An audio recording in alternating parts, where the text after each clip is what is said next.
Olá, seja bem-vindo ao curso avançado do Apocalipse, o seu curso que estuda a Bíblia capítulo a capítulo lá sobre o livro do Apocalipse. Você já tem participado conosco, seja muito bem-vindo. Se você está chegando agora, também muito bom ter você aqui. Vamos juntos estudar a Bíblia pelos próximos minutos. Hoje nós vamos estudar Apocalipse capítulo 12. Bom, se você, de repente, perdeu os capítulos anteriores, não acompanhou, ou quer dar uma revisada antes de iniciar o capítulo 12, o estudo aqui com a gente, você pode acessar lá em apocalipse.com, que todos os vídeos dessa série estão disponíveis lá para você assistir. Lembrando também que as apresentações também ficam disponíveis lá para você baixar, já para você revisar, para você estudar e compartilhar com outras pessoas que também estão estudando a Bíblia. Lembrando, então, apocalipse.com. Também quero incentivar você a entrar lá em apocalipse.com e dar uma lida, dar uma pesquisada, uma vasculhada no conteúdo que nós já temos lá, falando sobre o livro de Apocalipse, artigos, enfim, mais aprofundados também sobre alguns temas que nós já abordamos aqui e que vamos estudar ainda.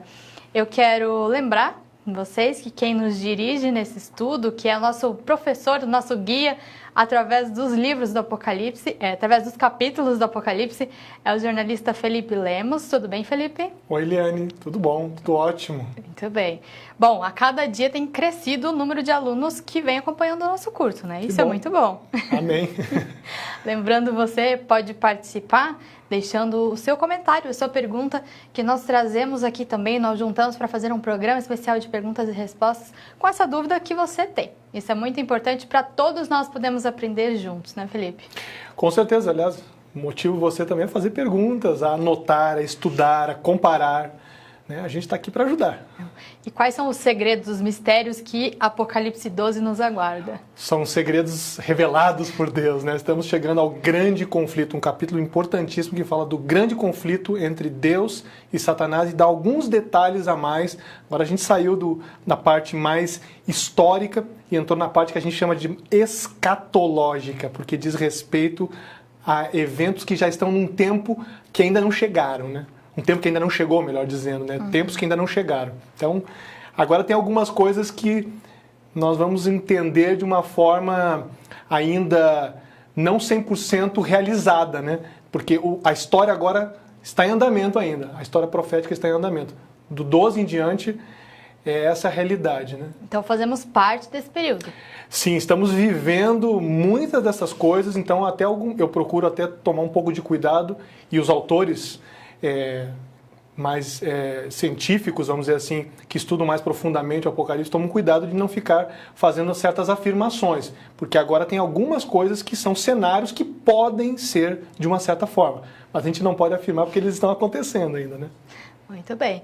Bom, você já sabe, para começar o nosso estudo da Bíblia, nós sempre iniciamos com uma oração, pedindo que o Espírito Santo nos guie e abra nossa mente e nosso coração para entender essa mensagem que Deus nos deixou. Vamos orar, Felipe? Vamos. Senhor, muito obrigado porque o Senhor nos deu a oportunidade, nos dá a oportunidade de compreender a sua palavra, de vivê-la e de amá-la, com uma palavra que é viva, eficaz e que nos ajuda a crescer espiritualmente. Ajude-nos, conduza-nos nesse estudo como o nosso grande professor e guia, em nome de Jesus. Amém. Muito bem, Apocalipse capítulo 12. De certa maneira estamos na metade do livro. Parabéns, você que já chegou até aqui, ou você que é um estudante que está constantemente pesquisando, comparando textos, comprando livros. Eu motivo você, compre livros, leia bons artigos sobre estudos proféticos. Inclusive nós temos no próprio portal Adventista, adventistas.org também, uma área com uma coluna, com textos proféticos, além do site apocalipse.com, que a Eliane acabou de destacar também. São bons conteúdos. O que nós vamos ver hoje em Apocalipse capítulo 12? Parte do conteúdo do livro selado com 7 selos. Isso significa que capítulo 12 em diante é considerado por muitos como aquela parte do conteúdo do livro selado com 7 selos. Então vai aparecendo aqui os desdobramentos. A parte mais escatológica, que vai até o final do livro, e uma apresentação da igreja, do povo de Deus, em conflito com os poderes do mal. É disso mais ou menos que trata Apocalipse capítulo 12. O texto de capítulo 11 ainda, falando de capítulo 11, verso 18. Algumas pessoas podem pensar assim, mas por que faz referência aos outros capítulos? Porque está tudo interligado, está tudo conectado. A Bíblia não é um ponto, às vezes as pessoas querem compreender um assunto lendo um verso bíblico aqui e o outro lá e acabou.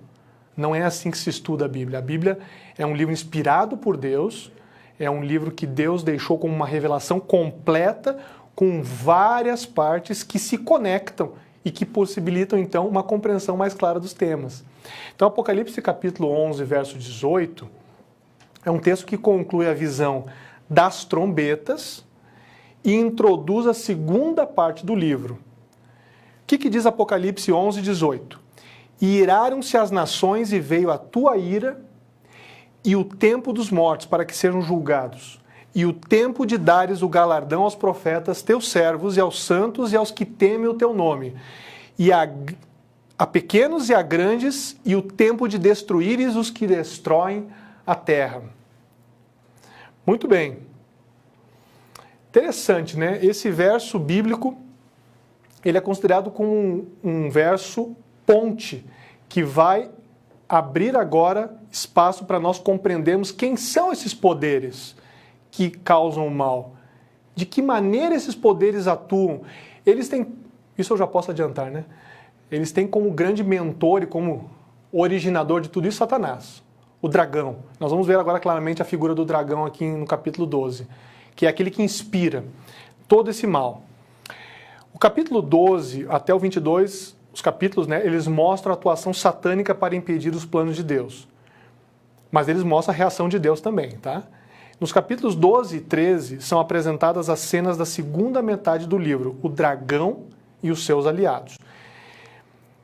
É muito interessante porque aqui vai ficar bem claro, e é importante você, estudante da Bíblia, compreender. A partir do capítulo 12 é apresentado com maior detalhamento um esforço estruturado para se criar um sistema paralelo ao de Deus, que é um sistema da parte do inimigo de Deus, que ele procura enganar o povo de Deus, procura fazer o mal, não é só perseguindo, mas ele produz enganos também. E ele tenta o quê? Imitar a Deus para justamente seduzir e enganar.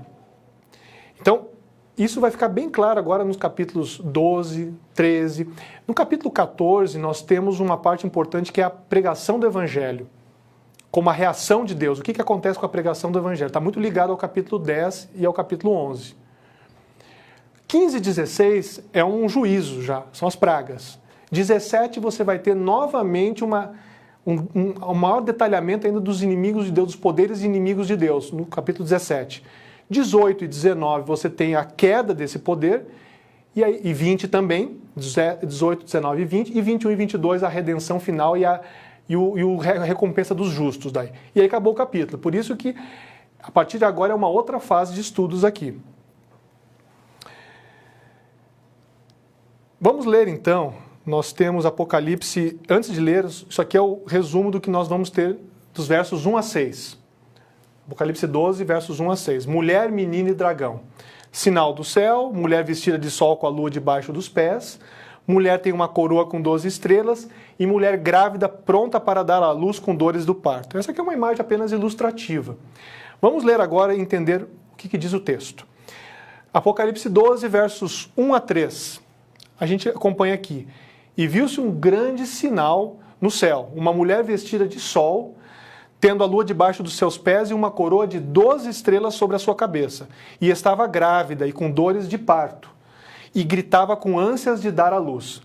E viu-se outro sinal no céu, e eis que era um grande dragão vermelho, que tinha 7 cabeças e 10 chifres. E sobre as suas cabeças 7 diademas. Versos 4 a 6. E a sua cauda levou após si a terça parte das estrelas do céu e lançou-as sobre a terra.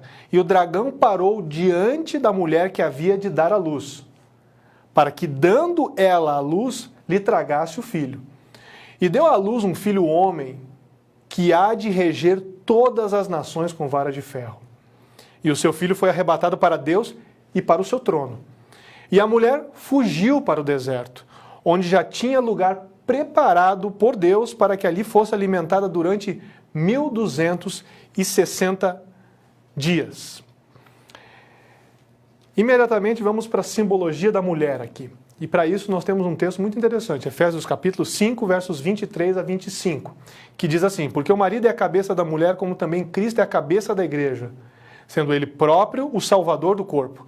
De sorte que, assim como a igreja está sujeita a Cristo, assim também as mulheres sejam em tudo sujeitas a seus maridos. Vós, maridos, amai vossas mulheres, como também Cristo amou a igreja, e a si mesmo se entregou por ela. Aqui tem uma analogia muito clara entre mulher e igreja. Eu não vou entrar nos outros detalhes desse verso, porque ele tem outros assuntos dentro dele, que não são objeto agora do nosso estudo. Mas em relação à profecia, mulher e igreja estão associados, muitas vezes. E só vai fazer sentido a interpretação profética se isso for compreendido. Ah, mas eu acho que tem que ser uma mulher literalmente. Então você vai ter dificuldades de compreender algumas ações dessa mulher. Portanto, é muito melhor ir à Bíblia e compreender o significado que a própria Bíblia dá, essa comparação, essa analogia da mulher com a igreja. O que nós temos aqui? Mulher com 12 estrelas e grávida. O que significam a coroa e as estrelas? E por que ela está grávida? A gravidez dessa mulher pode ter relação dentro da Bíblia com o surgimento do Messias prometido. Nós temos uma referência disso, nós não vamos ler, em Isaías capítulo 7, versos 13 e 14. As interpretações dos estudiosos, elas ajudam a identificar o menino mencionado no texto. É uma referência interessante aqui, em Isaías capítulo 7, versos 13 e 14, da virgem que concebe o filho, e esse filho, ele se chama Emanuel, que quer dizer Deus conosco. Há interpretações que aplicam a identidade desse filho a um rei da época, como Acasias, porque as pessoas que estudaram esse texto profundamente queriam saber quem é esse filho. Alguns imaginaram, é o filho do rei Acasias, ou mesmo do profeta Isaías. Jacques Ducan, um estudioso do Antigo Testamento, ele lembra que o nome desse filho que está dessa virgem é Emanuel. E os nomes, eles têm significados profundos na Bíblia. Hoje as pessoas acabam dando nomes sem muito significado, mas nos tempos bíblicos as pessoas procuravam dar nomes que tivessem significado. E muito mais, quando Deus pedia que algum nome fosse dado a alguém, havia um profundo sentido teológico ali. E é interessante que isso a gente vê para os próprios dois filhos de Isaías. Isaías teve dois filhos com nomes bastante inusitados para nós hoje. Um se chamava Um Resto Volverá, relacionado ao retorno da deportação da Babilônia, e Rápido Despojo, Presa Segura, relacionado à derrota que o povo sofreu de Damasco e Samaria. Então o nome Emanuel, que significa Deus conosco, não é à toa em Isaías 7, 13 e 14. E ele está relacionado, para muitos, a essa gravidez da mulher como igreja, ou seja, o filho vindo relacionado à mulher, a igreja, o povo de Deus, o filho de Deus. Porque o pai, não aparece a questão de identificação de pai ali. E no caso de Emanuel, a referência à criança transcende a história local de Acasias, transcende muito mais e vai se direcionar à casa de Davi. E o que é a casa de Davi? A casa de Davi é apresentada na Bíblia, nós já falamos isso em Apocalipse capítulo 1. Quando Jesus é apresentado como a raiz de Davi, da casa de Davi, não está falando que Jesus é um descendente específico de Davi apenas. Ele está falando que ele tem o mesmo sentido de Davi como um libertador, como um rei segundo a vontade de Deus. É o mesmo papel que Jesus exerce, claro que de uma forma muito melhor e muito mais importante, porque Jesus é o Filho de Deus. Então, de certa maneira, nós podemos compreender biblicamente que esse filho da mulher grávida é Jesus, nascimento de Jesus. Falei um pouquinho disso. E agora, o que nós temos na sequência? Nós temos aqui um grande dragão vermelho com 7 cabeças, 10 chifres e 10 diademas, ou coroas, né, na cabeça. A figura do dragão era conhecida no Antigo Testamento, tá? No Antigo Oriente também, né? Salmos 74 e 89 vão falar disso. Monstros como Leviatã, um monstro chamado Raabe também aparece. Esses monstros marinhos, eles são usados de forma simbólica ou metafórica com referência aos poderes inimigos da parte de Deus. Drácon também aparece em determinados momentos, em Jeremias vai aparecer isso também. São todas, alguns vão, e Drácon para dragão você vê que tem uma semelhança muito grande. Tem um caso de analogia com o Egito também. Ezequiel, o profeta Ezequiel, ele falou do faraó do Egito como o grande dragão ou crocodilo. Alguns colocam essa tradução como crocodilo. No capítulo 29, verso 3 de Ezequiel é falado isso. A palavra no hebraico é tanim, sempre com significado de dragão. Então, tanim, drácon, tem a ver com esses monstros. Sempre, o que importa aqui pra gente é sempre simbolizando poderes inimigos. Essa é o grande conceito que tem que ser pego. Então, aqui tem uma imagem só para ilustrar. No verso 9, o dragão vermelho, inclusive, nós não estamos entrando nele ainda, mas no verso 9, o grande dragão vermelho é associado à antiga serpente chamada Diabo ou Satanás. Aí nós temos uma referência. Nós temos uma referência importante. Já vamos entrar mais detalhadamente nisso. Agora, esse grande dragão vermelho com 7 cabeças, 10 chifres e 10 diademas, o que a gente pode compreender? Que os chifres, eles são símbolos ligados a poderes políticos. Sempre que você vê isso, o chifre tem a ver com poder político. Já falamos um pouquinho sobre isso. Esses chifres são equivalentes, ou essas cabeças, melhor dizendo, são equivalentes à besta do mar. Apocalipse 13, nós vamos falar um pouquinho mais disso no Apocalipse 13. E são equivalentes ao quarto animal de Daniel. Estou falando de Daniel 7, capítulo 7. Está tudo interligado, tá? Lembrando, né, sempre que alguns, né, por essa interpretação, alguns entendem que os 10 reinos que fala ali, esses 10 chifres, seriam 10 reinos que se seguem após a queda do Império Romano Ocidental, que deixa 10 países, assim, os 10 nações, mais ou menos, que dão origem à Europa moderna. Isso está bem explicado em Daniel capítulo 2, quando Daniel interpreta o sonho do rei Nabucodonosor e identifica, graças à orientação de Deus, que os 10 dedos dos pés da estátua, né, da pessoa que é identificada na estátua, eles representam nações não tão fortes, parte barro, em parte ferro, que derivam das pernas de ferro que representam o Império Romano. Então, essa é uma menção que está associada aos 10 chifres aqui também. O que nós temos agora na sequência? Apocalipse 17, verso 12. Vamos ler então. E os 10 chifres que viste, porque Apocalipse 17 nos fala sobre essa explicação dos chifres. E os 10 chifres que viste são 10 reis, que ainda não receberam reino, mas receberão poder como reis por 1 hora juntamente com a besta. Só um detalhe, quando nós estudarmos capítulo 17, nós vamos ver com clareza, alguns interpretam que esses 10 chifres são os 10 reinos lá da Europa fragmentada, mas alguns também vão entender que esses 10 reinos podem ter uma outra explicação mais relacionada ao futuro. Então, vou deixar isso para quando nós estudarmos o capítulo 17 com mais calma. Mas a origem, a ideia desses 10 chifres tem relação lá com Daniel 2. Só que não necessariamente significa aquelas 10 nações. Agora, nesse caso, nós estamos estudando no Apocalipse 13, tá? Aliás, no Apocalipse 12.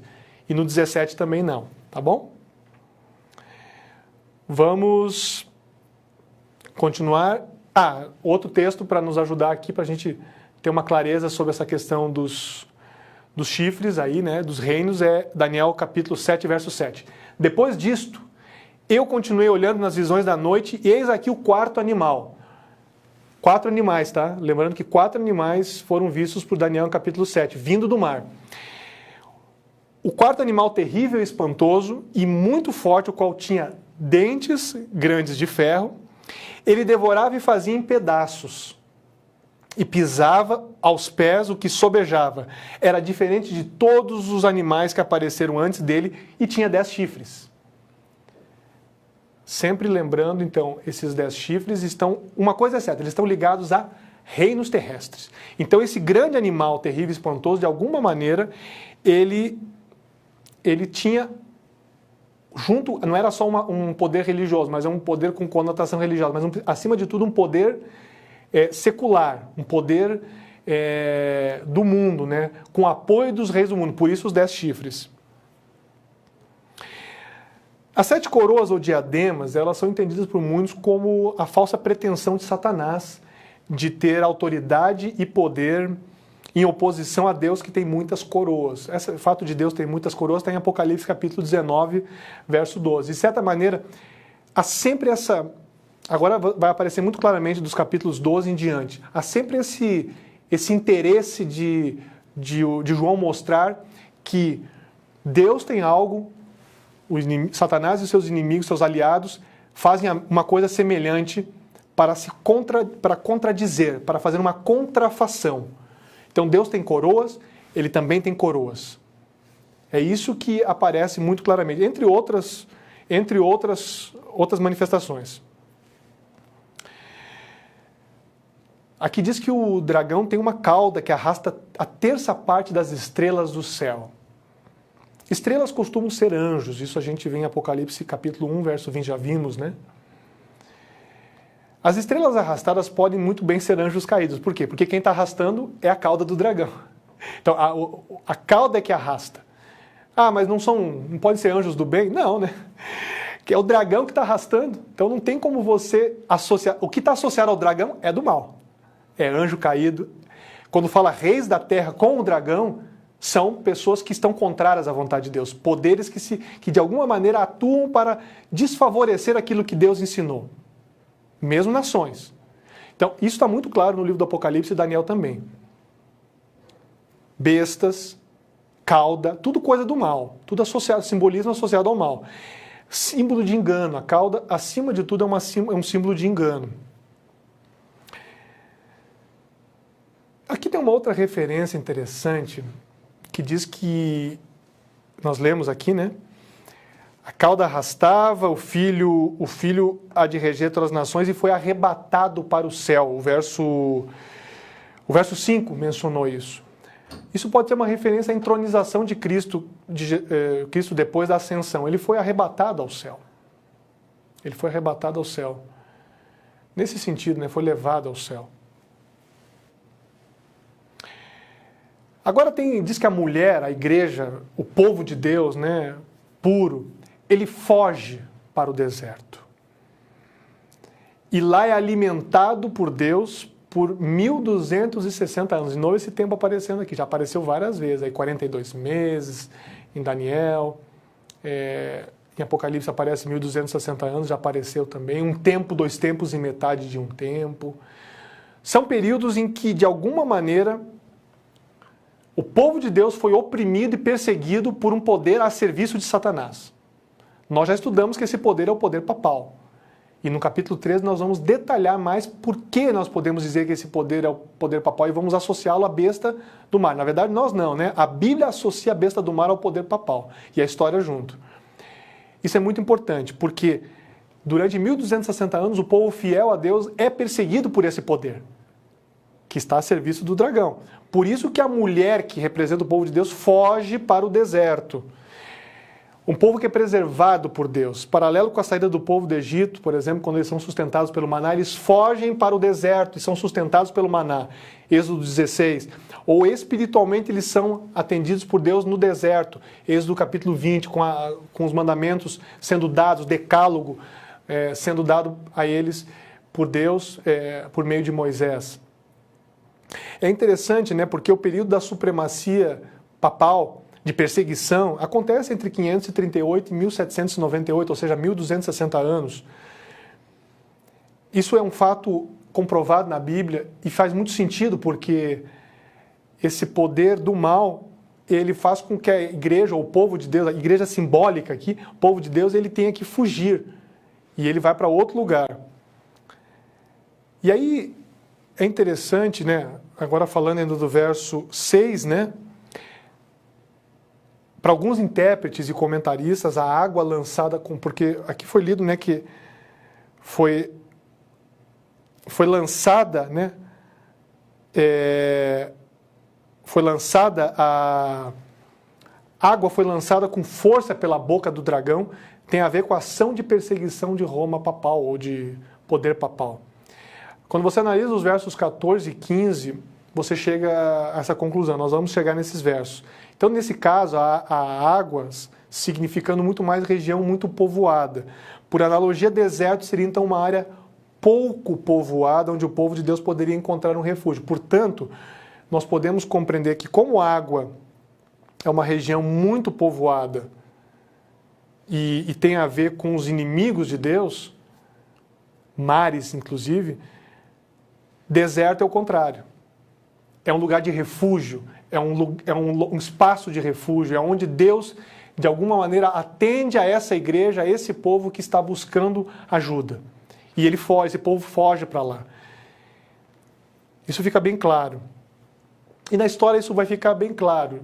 Depois dos 1260 anos, o cristianismo fiel a Deus, os grupos de cristãos fiéis a Deus se refugiam na então Nova Inglaterra, né, como era chamado os Estados Unidos da América, bem no passado, antes até da independência, em 1776. Antes disso, os Estados Unidos, chamados de Nova Inglaterra, abrigaram muitos egressos da Europa, cristãos, fiéis a Deus, fiéis à Bíblia, que fugiram da perseguição sistemática medieval, né? O que nós temos na sequência?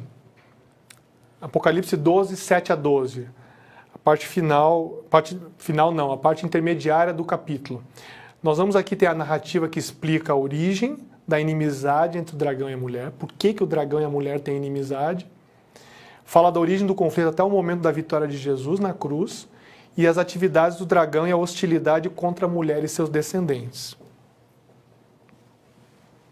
Vamos ler o texto agora, agora nós estamos na metade do capítulo. E houve batalha no céu, Miguel e os seus anjos batalhavam contra o dragão, já identificamos quem é o dragão. E batalhavam o dragão e os seus anjos, mas não prevaleceram, nem mais o seu lugar se achou nos céus. E foi precipitado o grande dragão, a antiga serpente. Veja a menção aqui. Mas quem é que diz que o dragão é Satanás? Ora, ele está associado à serpente. A antiga serpente é uma alusão ao Gênesis. Quem representava a antiga serpente no Éden? Anjo de Deus? Não, né? O que era a serpente conversando com Adão e Eva, inicialmente com Eva, depois com Adão e Eva? O que representa essa antiga serpente? A atuação de Satanás para fazê-los o quê? Desobedecer. Então, a antiga serpente chamada o diabo e Satanás, que engana a todo mundo. Aqui está a tarefa do inimigo de Deus, enganar. Ele foi precipitado na terra, foi atirado na terra, e os seus anjos foram lançados com ele. E ouvi uma grande voz no céu que dizia: agora é chegada a salvação e a força e o reino do nosso Deus, e o poder do seu Cristo. Porque já o acusador dos nossos irmãos é derrubado, o qual diante do nosso Deus os acusava de dia e de noite. E eles o venceram pelo sangue do Cordeiro e pela palavra do seu testemunho, e não amaram as suas vidas até a morte. Por isso alegrai-vos, ó céus, e vós que neles habitais, ai dos que habitam na terra e no mar, porque o diabo desceu a vós e tem grande ira, sabendo que já tem pouco tempo. Agora nós lemos dos versos 10 a 12 do capítulo 10. Guerra no céu, é isso mesmo, temos guerra no céu.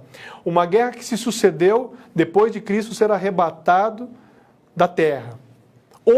Isso é uma visão de alguns sobre esse texto aqui. Uma guerra que se sucedeu depois que Cristo foi arrebatado da terra, ou seja, quando ele foi entronizado. Ou outros creem que se trata de uma guerra originada no céu, antes da criação do mundo, quando Satanás era conhecido como Lúcifer, o anjo portador de luz, que se tornou um rebelde e desobediente a Deus. Então, nós temos referências ao caráter de Satanás antes de ser o rebelde acusador. Nós temos referências disso em Isaías capítulo 14, verso 13, Ezequiel 28, 12 a 16. Ali há por analogia, se está falando de reis da época, rei de Tiro, Babilônia e tal, mas quando você percebe as características que são apresentadas ali, elas fecham muito mais com o tipo de rebelião que Satanás teve e com o tipo de rebelião que um anjo poderoso do céu poderia ter. Vamos ler então, por exemplo, Isaías 14, 13 e 14. Olha só a descrição que é feita desse personagem. Tu dizias no teu coração, eu subirei ao céu, acima das estrelas de Deus exaltarei o meu trono, e no monte da congregação me assentarei aos lados do norte. Subirei sobre as alturas das nuvens, e serei semelhante ao Altíssimo. Essa não é uma fala de alguém, de meramente um rei apenas. Isso pode ser muito bem aplicado ao caráter de Lúcifer, antigo portador de luz, anjo portador de luz, posteriormente um acusador. Ezequiel também nos ajuda muito nisso. Filho do homem, levanta uma lamentação sobre o rei de Tiro e diz-lhe, assim diz o Senhor Deus, tu eras o selo da medida, cheio de sabedoria e perfeito em formosura. Estiveste no Éden, jardim de Deus, de toda a pedra preciosa era a tua cobertura. Sardônia, topázio, diamante, turquesa, ônix, jaspe, safira, carbúnculo, esmeralda e ouro. Em ti se faziam os teus tambores e os teus pífaros, no dia em que foste criado, foram preparados. Tu eras o querubim ungido para cobrir, e te estabeleci, no monte santo de Deus estavas, no meio das pedras afogueadas andavas. Perfeito eras nos teus caminhos desde o dia em que foste criar, até que se achou iniquidade em ti. Interessante, né? Descrições que fecham com o caráter de Lúcifer, de Satanás, né? Ou seja, com aquele que é rebelde. E aí aqui, apresentado em Apocalipse capítulo 12 como o dragão, que se opõe a Deus. Aqui é feita uma referência a Miguel. Quem seria Miguel na Bíblia? Uma referência a Jesus. O nome significa quem é como Deus. Miguel é chamado um dos primeiros príncipes. Isso está em Daniel 10, 13, também é chamado de o grande príncipe em Daniel 12, 1, e de arcanjo em Judas 9, verso 9. Interessante, né? Porque aqui é uma coisa bem importante, porque a forma como é apresentado Jesus aqui, ou Miguel, né? Se você lembrar, em 1 Tessalonicenses 4, verso 16, é dito que quando a voz do arcanjo for ouvida, haverá ressurreição dos santos. Ora, com a voz do arcanjo, muito bem pode ser uma referência a Jesus aí. E Cristo mesmo declarou que os mortos levantarão dos túmulos quando ouvirem a voz do Filho do Homem. Portanto, esse arcanjo apresentado nesses contextos pode estar muito mais associado à figura de Cristo do que um anjo comum. O nome sempre aparece num contexto de Cristo em conflito direto com Satanás. Por isso é prudente pensar que Miguel, muito mais como um termo relacionado a Jesus, que assumiu a tarefa de vindicar, ou seja, de confirmar o caráter de Deus e refutar as ideias, os ataques do inimigo. Miguel é sempre apresentado em um combate, quando tendo que se opor ao mal. Por isso que, eu sei que alguns podem até estar pensando, não, mas Miguel é um anjo comum. Leia cuidadosamente os textos que falam de Miguel na Bíblia, você vai ver um contexto em que há uma oposição da parte de Deus, e esse Miguel muito mais alto, muito mais superior do que um anjo comum. Verso 8 vai falar que nem o dragão, nem os seus anjos prevaleceram ou ficaram no céu.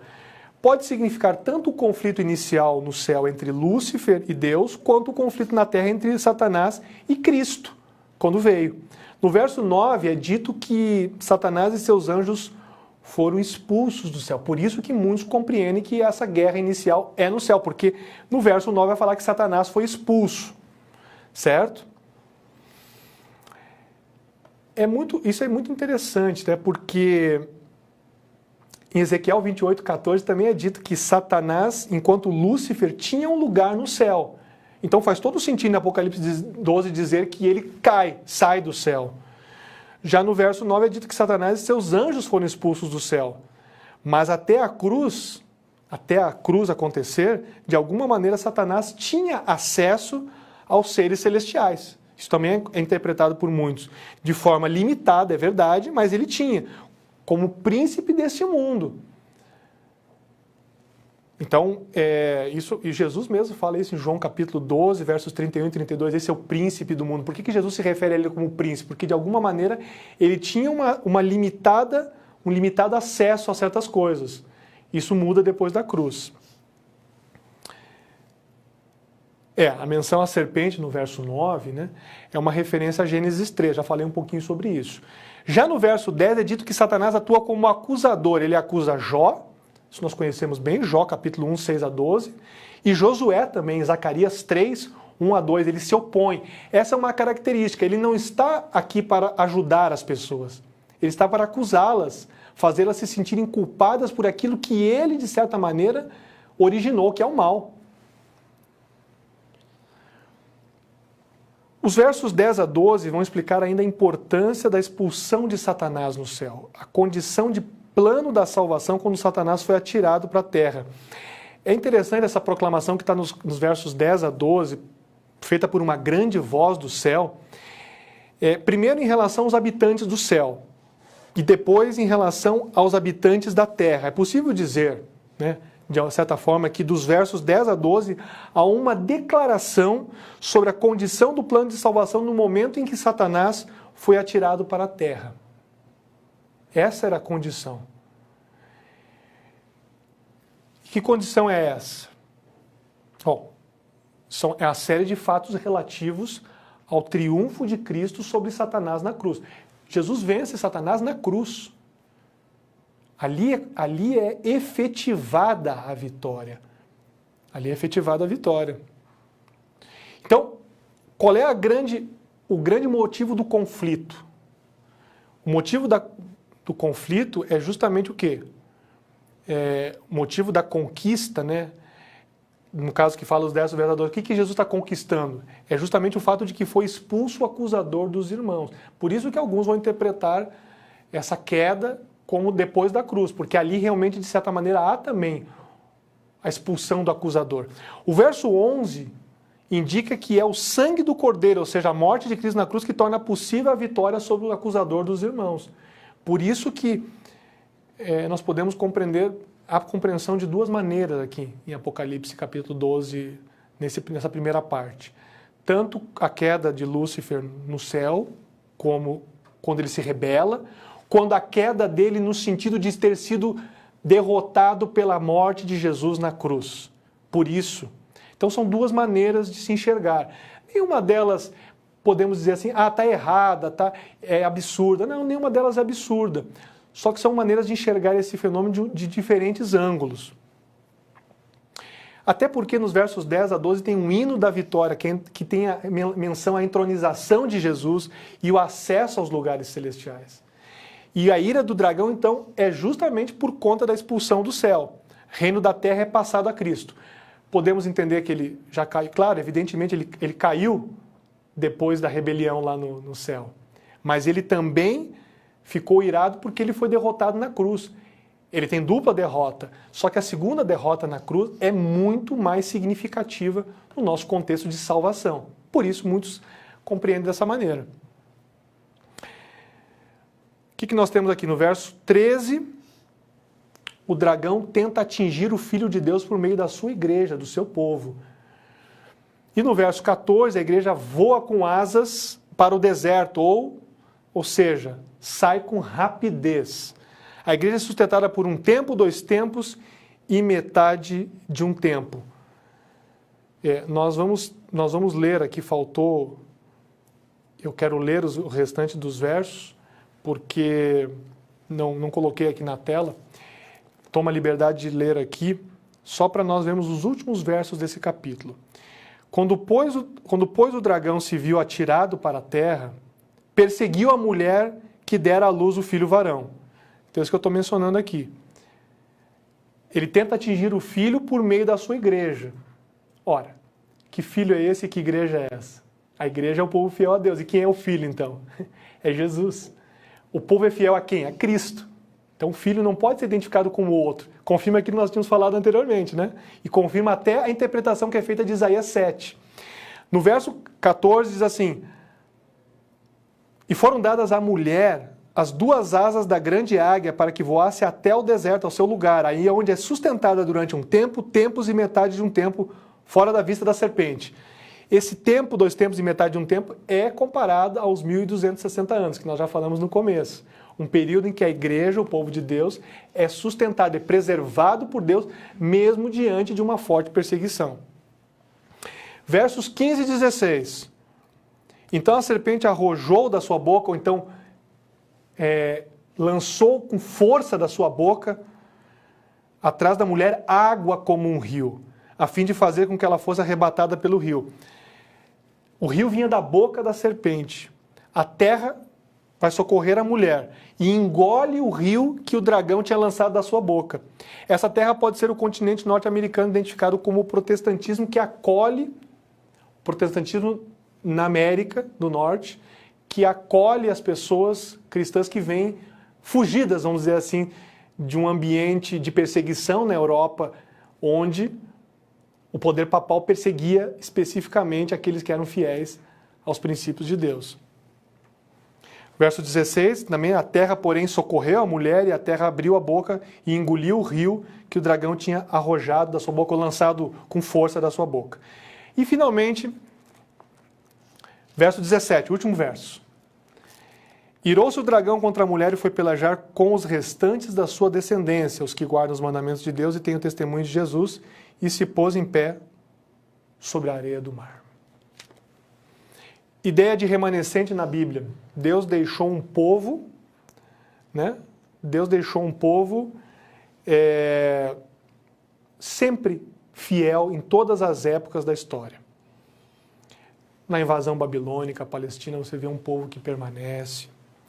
Neemias chamou os cativos que retornaram de judeus que escaparam, ele chamou de judeus que escaparam, os que não foram levados ao exílio. Um grupo fiel que se mantinha herdeiro das promessas divinas, nós vemos em 1 Reis também. Tem um texto aqui interessante, né? Apocalipse 13, verso 10, se alguém leva em cativeiro irá, se alguém mata a espada, é necessário que a espada seja morta. Aqui está a paciência e a fé dos santos. E Apocalipse 14, 12 vai dizer, aqui está a paciência dos santos, aqui estão os que guardam os mandamentos de Deus e a fé de Jesus, a mesma expressão do 17.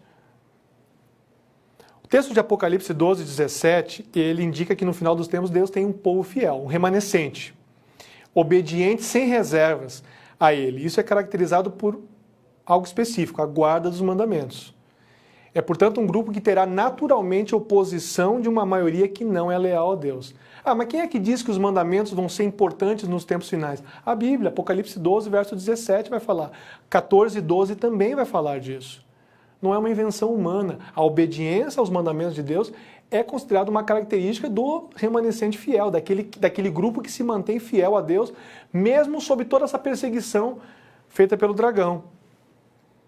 Bom, e ainda fala que ele vai ter também o testemunho de Jesus. O testemunho de Jesus é muitas vezes associado ao dom profético. Será que pessoas como Ellen White, profetisa, que se declarou como profetisa de Deus, poderiam cumprir esse papel? É interessante, né? Os autores bíblicos falam de mais de 20 dos seus contemporâneos que exerceram o dom de profecia. O dom de profecia, porque o testemunho de Jesus, que fala aqui em Apocalipse 12, 17, quando você vai ao capítulo 19, verso 10, é dito o seguinte, importante ler isso aqui, tá? É importante fazer essa leitura. Verso 10. Prostrei-me ante seus pés para adorá-lo. Ele, porém, me disse, vê, não faças isso, eu sou conservo teu e dos teus irmãos, que mantêm o testemunho de Jesus. Adora a Deus, pois o testemunho de Jesus é o espírito de profecia, ou dom profético. Ora, a Bíblia diz que o testemunho de Jesus é o dom profético. O dom profético poderia ter sido exercido por uma mulher como Ellen White, por exemplo, que se apresentou como uma profetisa de Deus no século XIX. Muitos autores bíblicos então vão falar, eu estava dizendo que mais de 20 dos seus contemporâneos exerceram o dom profético, mas suas mensagens não estavam dentro do cânon bíblico, da Bíblia, né? Natã, Gade, Ido, Ágabo, Débora, Uda, as filhas de Filipe e assim por diante. Profetas que não deixaram registros no cânon bíblico. Também não há qualquer menção na Bíblia de que o dom da profecia, ou o espírito de profecia, terminaria com a igreja apostólica, a igreja do primeiro século. E, aliás, em Efésios 4, vai falar especificamente que os dons ali citados ainda são necessários na igreja. Nós podemos acreditar que talvez realmente o dom profético tenha sido manifestado em pessoas como Ellen White. Nós vamos estudar mais sobre esse assunto ainda em alguns outros momentos, mas nós já falamos também sobre isso. Mas importante é a gente fazer um resumo agora do capítulo 12. Por quê? E eu quero só fazer um breve momento aqui ainda, explicando melhor essa questão do remanescente. O remanescente fiel, ele é caracterizado pela guarda dos mandamentos e pelo dom profético. O dom profético, a guarda dos mandamentos, são os 10 mandamentos do Decálogo, Êxodo capítulo 20. Você já deve ter lido, e se não leu, é interessante ler e conhecer.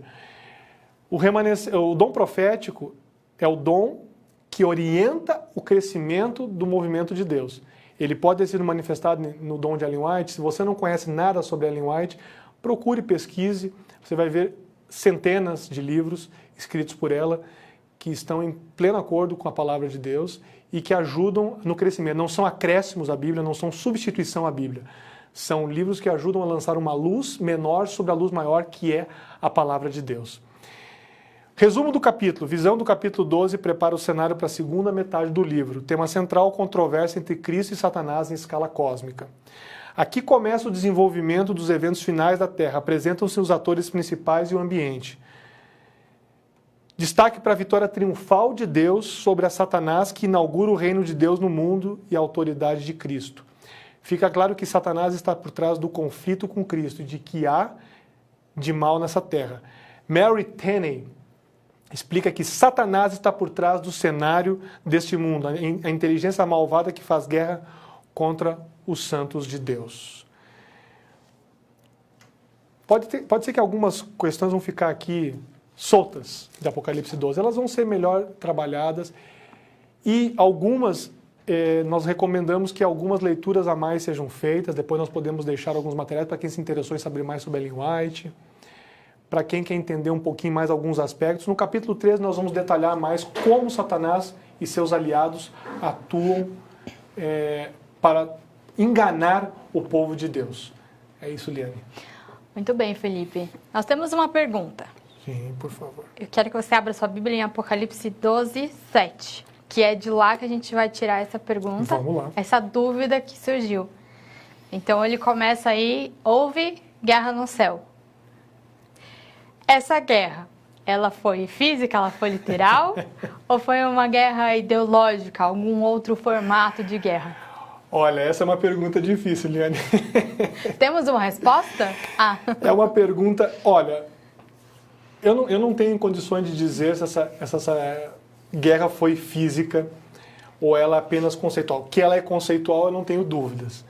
Eu só não posso afirmar que ela foi física. Alguns gostam de pensar que sim, que teve um conflito entre anjos do bem, anjos do mal, lutando, né? Lá nos altos ares, né? Uma coisa até cinematográfica seria, né? Mas o que a gente vê é que realmente a questão conceitual é muito mais forte. Por quê? Porque Satanás, ele engana os anjos, os leva a acreditar que podem desobedecer a Deus, então é uma rebelião. A Bíblia não normalmente, nos capítulos do Apocalipse, não apresenta nunca, mesmo na Batalha do Armagedon, que a gente vai estudar, ela não fala de um conflito físico. Então, eu não tenho base pela Bíblia apenas para definir que aqui teve uma guerra literal, mas o que tem é certamente uma desobediência, tem um conflito entre o que Deus estabeleceu e o que Satanás questiona, e ele no início questiona e depois ele se opõe e se torna acusador. Então eu fico devendo uma explicação assim de uma evidência física, uma evidência de uma guerra física. Mas ali é mencionado algum lugar que um anjo estava ferido. Não tem menções desse tipo de coisa para nós para nós fazermos uma explicação assim definitiva sobre isso. O que a gente pode tirar, então, da essência desse versículo? O que a gente pode pontuar? Do versículo 7, né? Exato. Essencialmente, é que Jesus... Porque aí nós temos Miguel, né? Isso é importante. Nós temos Miguel num combate. Jesus num combate. Por que Jesus está num combate? Porque ele é o fiador da salvação. Ele é o responsável pela salvação. E quando Satanás, na verdade, aqui fica bem claro que Satanás questiona, isso fica bem claro no Apocalipse até agora, Satanás questiona o papel de Cristo acima de tudo. Ele se opõe a Deus, mas ele questiona o que Cristo faz. Tanto que ele tenta imitar e anular o que Cristo faz, substituindo, criando, por meio de seus aliados, um modo de intercessão diferente. Então, essa atuação é que é o principal cerne da questão. Miguel defende a vontade de Deus, defende os princípios de Deus, e Satanás, aqui bem apresentado como o dragão e os seus anjos, ele se opõe a tudo isso. Essa é a essência do versículo. Agora, depois ele, como eu coloquei ali, alguns podem interpretar que a queda dele foi lá do céu, ou então foi com a morte de Jesus na cruz, mas esse fato de ter Jesus morrido na cruz e ter decretado o fim de Satanás é muito significativo. Eles estão em choque, eles estão em oposição, em contraste aberto. Aqui, capítulo 12 é como se fosse um campo aberto onde você enxerga claramente os dois lados lutando, assim, vamos dizer, né? Sim. Simbolicamente. Essa é a essência do capítulo, é um campo aberto de luta. Porque depois no 13 vai começar a mostrar, mas olha o que está do lado de Satanás, e depois 14 vai mostrar, olha o que está do lado de Deus. Esses exércitos, vamos dizer assim, né, simbolicamente, são apresentados com mais clareza nos capítulos, né? Mas, Felipe, de repente a gente pode se perguntar, se Jesus morreu na cruz, né? Ele venceu. Venceu. Então por que a guerra continua? A guerra continua porque Satanás não foi destruído ainda, né? A destruição do dragão não aconteceu. Ela vai acontecer no capítulo 20. No capítulo 20 é descrito, né? Não é que vai acontecer, vai ser descrita a destruição final do dragão. Ele não é destruído, aqui no capítulo não é destruído. Por isso que continua. E também, né, Deus está o tempo inteiro, isso é muito interessante que você perguntou, porque no capítulo 18, Deus vai fazer um convite para que as pessoas saiam do sistema enganoso que Satanás criou, que é a Babilônia. Porque a Babilônia está caindo, e Deus vai fazer um convite, saiam dela, porque eu tenho pessoas fiéis em todos os lugares. Por isso que ainda realmente, aqui no capítulo 12, é o decreto. Acabou, mas ele não foi destruído, né? Muito bem, vamos deixar essa cena então para os próximos capítulos. Mas foi excelente, você já trouxe algumas questões que vão ser bem explicadas e apresentadas nos próximos capítulos. Então tem muita coisa boa pela frente ainda. Muito bem, temos que convidar mais uma vez para você continuar acompanhando aqui a nossa série de estudos desse curso avançado do Apocalipse. Estamos estudando capítulo a capítulo, desvendando os mistérios do Apocalipse e estudando sobre a palavra que Deus nos deixou. Muito obrigada, Felipe. Eu acho que o programa de hoje é muito interessante, o curso de hoje é muito interessante e precisa ser estudado, revisto, né? Mais explorado por cada um que está participando com a gente. Sim, tem muitas outras coisas que talvez a gente não tenha explorado profundamente, eu até peço desculpa, mas é que tem um tempo limite. Eu poderia falar muitas coisas sobre o dom profético, por exemplo, mas isso exigiria um estudo específico sobre a importância do dom profético e mesmo do que significou o ministério de Ellen White. Então fica aí para tarefa de casa. E se alguém tiver dúvidas específicas, não tem problema nenhum, a gente responde com o maior prazer sobre isso, sobre a guarda dos mandamentos, entre outros pontos que nós tocamos bem rapidamente aqui, né? Muito bem. Bom, para finalizar, posso fechar com uma oração? Por favor, vamos orar. Vamos orar. Graças, Pai, porque o Senhor nos deixou escrito, nos deixou revelado o plano da Tua salvação para nós. De que, apesar da entrada do pecado, apesar da existência do mal, é a Tua esperança, a Tua cruz, a Tua salvação que vai nos redimir e nos dar um final feliz. Amém, Senhor. Nós Te agradecemos porque o Senhor deixou isso escrito na Bíblia e isso nos dá esperança. Que nós possamos a cada dia procurar estudar a Tua palavra, aprender sobre o que o Senhor deixou ali e que a Sua palavra seja reconfortante para nós. Amém. Obrigada por esses momentos de estudo, por tantas pessoas que estão participando conosco. Que nós possamos seguir sedentos da Tua palavra e aprendendo a cada dia. É o que nós te pedimos, em nome de Jesus. Amém. Mais uma vez, obrigada pela sua companhia. Nos vemos no próximo episódio.